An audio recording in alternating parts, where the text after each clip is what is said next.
I see here that you received your doctorate of public health from the University of Michigan, School of Public Health, and your BS in chemical engineering from Florida A&M. So can Yes. you, wow, very impressive. So Dr. Pugh, can you give me your own rendition of the difficulties of achieving so many advanced degrees, but then also like I imagine being saddled with some sort of student loan debt and like what that was like for you as a Black woman?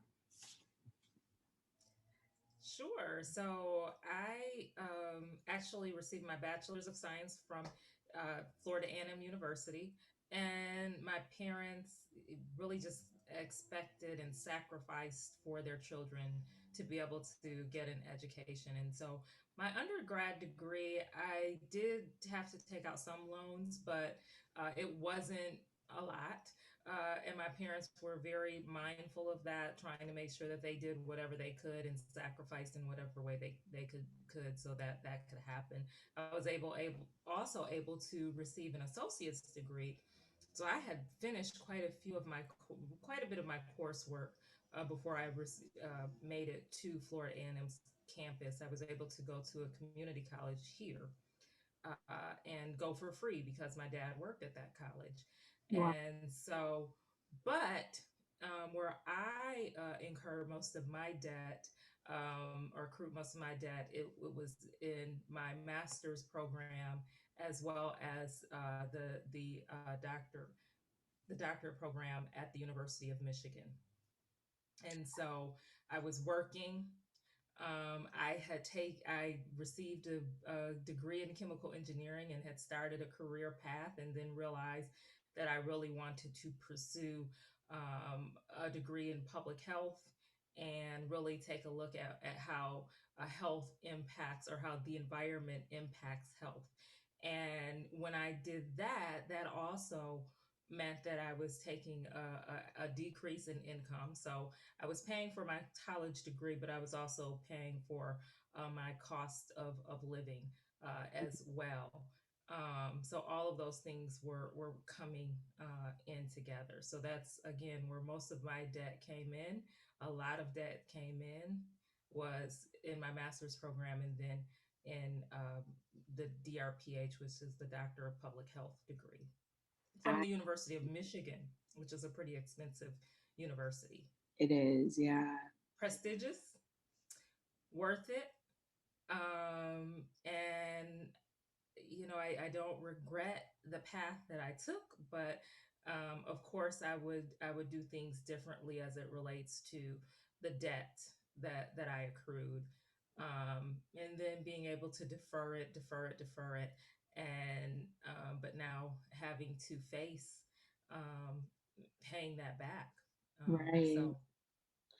And it sounds like you took those loans out really to support yourself, right? In addition to your tuition, but it also yes. seems just like living expenses, day to day life, right? Mm-hmm. Absolutely. Wow. Absolutely. Yeah. Mhm. And, as African American women, a lot of times we are the sole breadwinners or we're taking care of ourselves. Yeah. I did have other people in my household at that time. And so I was the one who pretty much was responsible for taking care of the household expenses, still am, but then with more people. And so a little complicated situation as a lot of times it is. Of course. And so that compounded the need for taking care of those expenses that I had for my household. Of course. Yeah, it's funny. Every woman I interview more or less has the same story of what you just said. And Hmm. another question I have for you, because you're so accomplished, and I see that you served on the board. I still do. Department. I'm an elected official, and so Wow. I serve on the State Board of Education. Wow, very Yes. impressive. Oh my gosh, I see your Shirley Chisholm poster in the back. That's it. But When you are in rooms that most of us aren't in, and you look at your white male counterparts, do you see them holding the same amount of degrees and experience as you? Absolutely not. Absolutely not. And I also don't see them carrying the weight of all of these things that we have to be thinking about. You Yeah. know, we had a discussion last night with Nicole Atkins Mhm. about this very subject, and we did a presentation to folks, and we were giving advice to younger people, but to people my age, it is so overwhelming when we have to perform, we have to do what it is that we were called to do, and our income is not the same as our counterparts, but also because of the baggage and some of these things that we have in the back of our mind that Yeah. we're thinking about. How do I make ends meet? How do I make sure that my family is being fed? And then how do I make sure that this debt that we have accrued is also being taken care of? But then also, how do I give back, um, and make all of these sacrifices that we've made work for my community? Yeah. What? Um, because often I know my friends and myself, I mean, like I said, I started off in chemical engineering. The reason why I started off in chemical engineering is because people said, Pam, you're good in math, you're good in science, that's where the money is. Go get a degree in chemical engineering. But I realized that was not my passion, that was not my calling. And so I had to take some steps backwards to get on the track and the path that I wanted to be on. And at different intersections of my life, I've had to stop and pause and say, do I want to go upward? Do I want to go in that direction?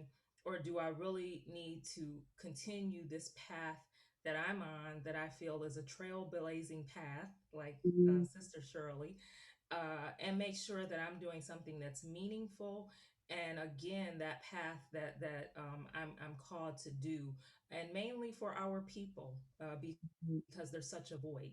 And so, though we have this debt, we also have this competing calling, or I do, Yeah. to do what I'm supposed to do, and sometimes it's not always the fastest way to be able to pay off those debts, the path that we take, but we know it's the most peaceful path to take, and we will get there. You know, I'm definitely determined to do what it is that I'm called to do, but also make sure that we make amends or correct or erase that Mhm. that is there. But we are often in these rooms where we are thinking about, I have that bill to pay, I have, um, you know, Right. the different things that we have to take care of.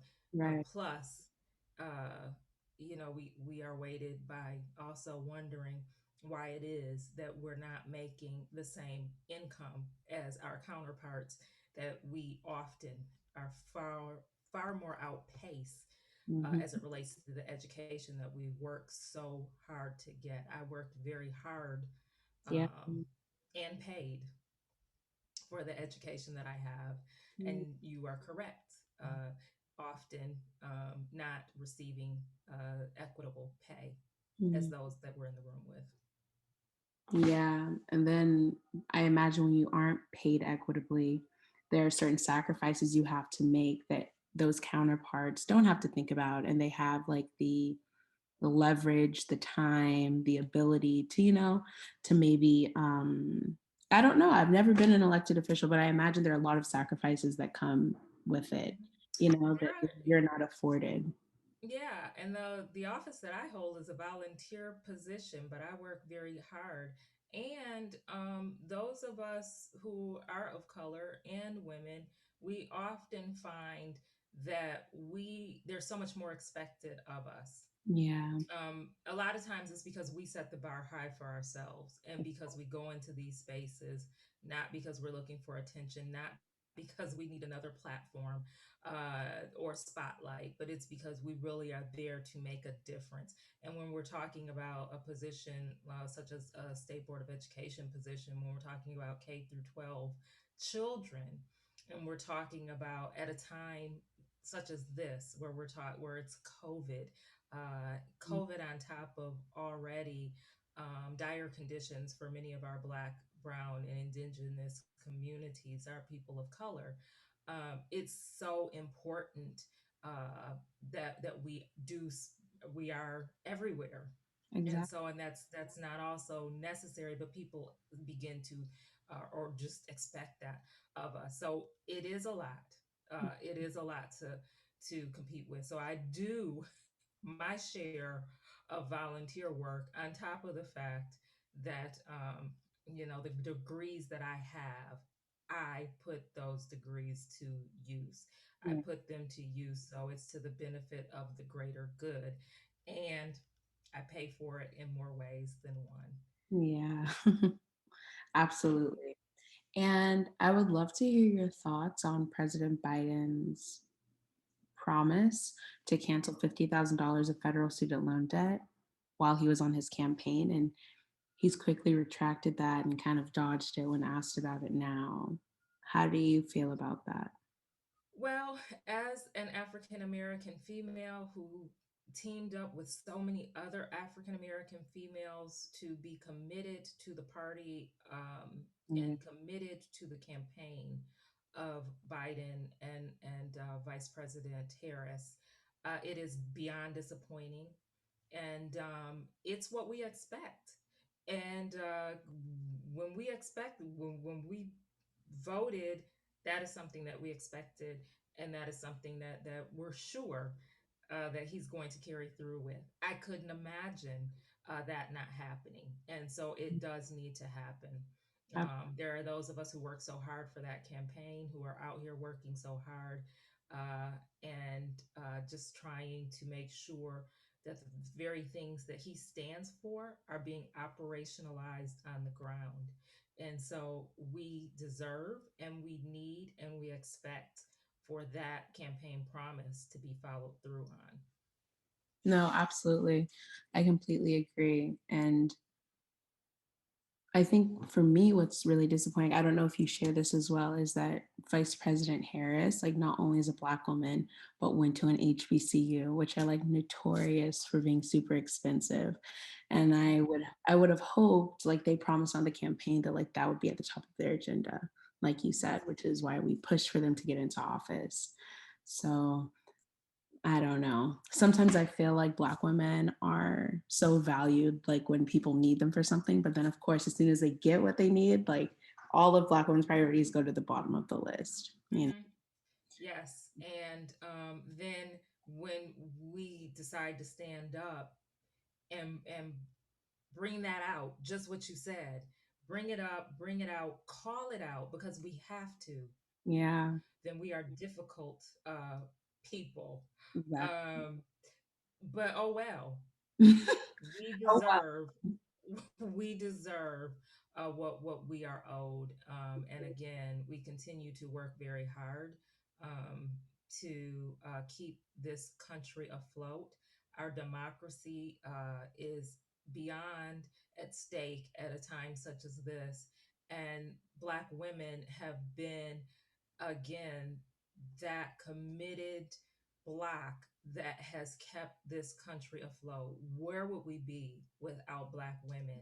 Literally. When we talk about Vice President Harris, she and I both belong to a sisterhood that promotes everything that we're talking about right here, Alpha Kappa Alpha sorority. Yeah. um, when there was the decision being made about who would be the vice president, I wrote an op ed that got national attention. And I talked about my mom. I talked about my great grandmother who cared for so many children. Mhm. They were the ones who helped, who were in the homes, and they were the homekeepers, the housekeepers of white women. And Mhm. so the time is now for us to get what we are owed. And we could talk about this uh, from so many different aspects. But Black women have always been there. We can talk about the liberation movement where we worked hard to make sure that women had the right to vote and had rights, the women's Mhm. suffrage movement. But we were the last to benefit from that movement that we Absolutely. fought so hard for. So we could go on, we could go on, and we could go on. Each of us could give our own personal experiences of how we've been overqualified. I won't say overqualified. We've been appropriately qualified, but someone has been able to move in and take advantage of opportunities that should have been there for us. We can talk about the fact that we talk about diversity, equity, and inclusion. We can talk about the fact that we talked about affirmative action. But often, Absolutely. when we say that we're talking about programs and opportunities like that to bring about equity, to right past wrongs or wrongs of the past, but we're still the last to benefit from those things that are said to be intended to right the systemic inequalities that continue to exist and continue to place Black women at the bottom of the rung, no matter what we're talking about. We can talk about, my background is health, and we talk about our babies that are being born. And there's data that shows that Black women, give birth to babies, and the outcomes of those babies are worse than that of women who have far less of an income level. And Yeah. that's because of the stressors that we carry, the burdens that we carry, whether we're talking about the loans, the student loans that we've had to take out, many of us because our families did not have wealth to hand down. Many of us because we're having to compensate for this inequity in pay, inequity in other spaces. Um, Yeah, absolutely. but the burdens that we care, it's even bearing out when we have children, and the health consequences that come with the next generation Yeah. because of no us policymakers talking the talk, but not doing what it's required to really break these cycles. Um, and so we Absolutely. deserve what we were promised.